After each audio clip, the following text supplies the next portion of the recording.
Kenapa lapisan ozon itu ada dibuat Allah? Wa banaina fawqakum sab'an shidada. Kami bangun di atas kamu sab'an, 7 lapis shidada, bangunan yang kokoh. Makanya andai jatuh batu meteor sebesar bola kasti sampai ke bumi, itu pasti akan menjadi danau yang sangat besar.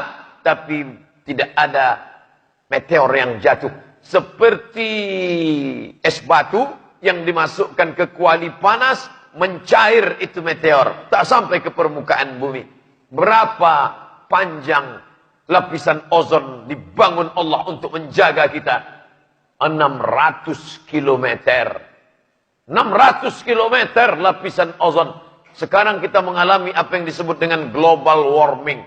Warm, panas. Global, pemanasan global. Itulah kenapa banyak kita lihat orang-orang tidak pakai jilbab, tidak pakai baju, karena sudah mengalami pemanasan global. Luar biasa. Baju-baju yang belum selesai di tukang jahit langsung dipakai saja. Saking panasnya. Dulu orang malu pakai baju nampak ketiak. Sekarang saking panasnya. Karena sudah global warming. Itu baru bocor. Bocor. Belum lagi terbelah. Bayangkan kalau ozon itu bukan bocor. Terbelah. Idza sama'un fatarat. Terbelah. Maka meteor-meteor besar akan mengancam, menghunjam dunia. Hancur, terjadi ledakan besar. Sekarang kerak bumi tak bergeser, tak bergerak. Kenapa kerak bumi ini tak bergerak? Padahal dia seperti kain yang menutupi meja. Alas meja akan bergerak, liar, ditarik anak-anak. Akan tumpah apa yang ada di atasnya. Mangkok-mangkok, gulai-gulai, minuman akan tumpah. Tapi kenapa tak tumpah? Karena di atas meja makan ada paku payung yang memaku kain sehingga tidak bergerak. Apa paku bumi ini? Wal jibala autada. Jibal, bukit-bukit, autada, menjadi pasak-pasaknya. Ternyata ketika kita melihat bukit, itu yang nampak di atas muka bumi sepertiga. Sepertiga di atas, 2/3 menghunjam ke dalam. Itulah mengapa kerak bumi tidak bergeser. Dulu ada satu profesor doktor dari ITB, Institut Teknologi Bandung, presentasi di kantor Majelis Ulama Indonesia Jakarta, ingin menyatakan bahwa setelah tsunami, ini kerak bumi kata dia bergeser. Karena tsunami, kerak bumi bergeser, maka akibat efek dari pergeseran kerak bumi itu, banyaklah kiblat-kiblat masjid yang belok ke kiri dan belok ke kanan. Begitu selesai dia presentasi, muncullah heboh. Ternyata memang betul.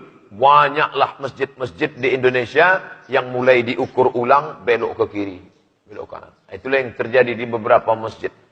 Lalu kemudian tak lama sesudah itu, datang profesor doktor juga, dari ITB juga, yang mengatakan, munculkan teori bahwa kerak bumi tidak bergeser. Jadi ternyata antara profesor doktor kerak bumi pun ikhtilaf juga. Jadi jangan katakan ikhtilaf itu antara Hanafi dengan Maliki, antara Syafi'i dengan Hambali, bukan. Antara profesor kerak bumi pun ikhtilaf. Yang satu mengatakan bergerak, yang satu mengatakan tidak bergerak. Mana pendapat yang kuat di antara ini? Pendapat yang kuat mengatakan tidak bergerak. Lalu kenapa ada masjid yang miring? Memang dari awal salah ukur. Kalau memang ukurannya betul dan tepat, walaupun di pusat terjadinya tsunami, buktinya tidak bergerak. Mana dia? Masjid Baitur Rahman tidak bergerak. Tepat ukurannya. Maka oleh sebab itu hikmah di balik ini, bahwa umat Islam kembali mengukur kiblatnya.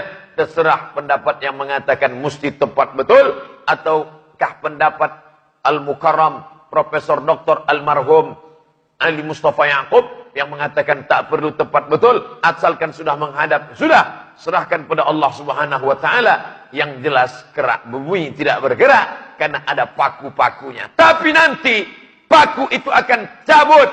Tanggal bagaimana bisa tercabut?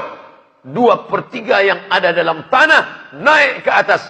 Itulah mana ayat wa takunul jibal kal ihnil maufush Gunung Bromo, Gunung Kidul, Gunung Merapi, Gunung Kelut, Gunung Sibaya, semua gunung, bukit-bukit kal jibal wa takunul jibal, bukit-bukit kal ihnil mamfush, seperti bulu kambing yang diletakkan di atas tapak tangan.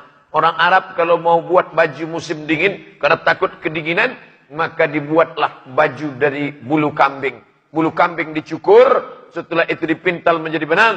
Ketika bulu kambing sudah dicukur, diletakkan di atas tikar, lalu datang angin bertiup.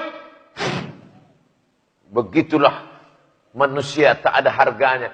Kalau Gunung Bromo, Gunung Kidul, Gunung Sibaya, Gunung Merapi seperti bulu kambing dihembus angin, lalu Abdul Somad seperti apa waktu itu?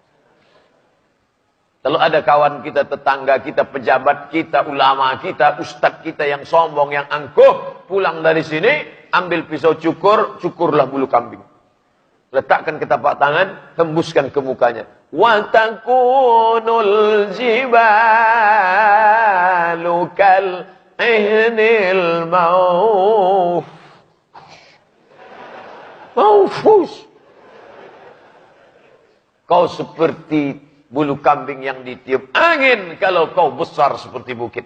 Andai kau sebesar Gunung Bromo, andai kau sebesar Gunung Kidul, andai kau sebesar Jabal Abi Qubais di Makkah, maka kau hanya seperti bulu kambing yang ditiup angin.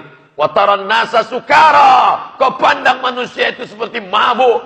Wa ma hum bisukara, mereka tidak mabuk. Walakinna azaballahi syadid, tapi azab Allah amat sangat keras, azab Allah amat sangat kuat. Beda iman orang Banda Aceh dengan iman orang yang hanya menonton TV. Dulu kata Steven Spielberg, kiamat akan terjadi 2012. Sudah 2017, tak jadi-jadi. Datang sahabat bertanya, ya Rasulullah, ya mata sa'ah, kapan hari kiamat? Nabi tidak menjawab. Nabi terus saja berikan tazkirah, tausiah. Mata sa'ah, kapan hari kiamat? Nabi tak menjawab. Setelah selesai baru Nabi tanya, ma'adat talaha, apa yang sudah kau siapkan untuk hari kiamat? Kau tak perlu cari kapan tanggal hari kiamat. Yang perlu kau siapkan adalah apa amal yang akan kau bawa menghadap Allah.